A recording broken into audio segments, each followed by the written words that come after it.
بسم اللہ الرحمن الرحیم، السلام علیکم ورحمۃ اللہ وبرکاتہ۔ عابد راجہ چینل کی طرف سے آج میں اپنے دوستوں کو رسول اللہ صلی اللہ علیہ وآلہ وسلم کا ایک فرمان بتاؤں گا۔ اس سے پہلے میں اپنے تمام دوستوں سے گزارش کروں گا کہ اس ویڈیو کو آپ نے آگے زیادہ سے زیادہ شیئر کرنا ہے۔ تو شروع کرتے ہیں۔ بسم اللہ الرحمن الرحیم۔ ایک صحابی نے نبی اکرم صلی اللہ علیہ وآلہ وسلم سے عرض کی، مجھے کوئی بلائی کی بات سکھا دیں۔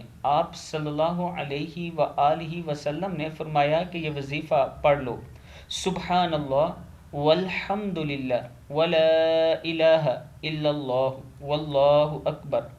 اس نے عرض کی، اے اللہ کے رسول، یہ تو اللہ کے لیے ہے، میرے لیے کیا ہے؟ آپ صلی اللہ علیہ وآلہ وسلم نے فرمایا، جب تم کہو گے سبحان اللہ، الحمد للہ، لا الہ الا اللہ، اللہ اکبر، اللہ تعالیٰ فرمائے گا تو نے سچ کہا، اور جب تو کہے گا اللہم اغفر لی، اے اللہ مجھے معاف کر دے، اللہم ارحمنی، اے اللہ مجھ پہ رحم فرما، اللہم ارزقنی، اے اللہ مجھے رزق عطا فرما، اللہ تعالیٰ فرمائے گا میں نے یہ سب کچھ تجھے عطا کر دیا۔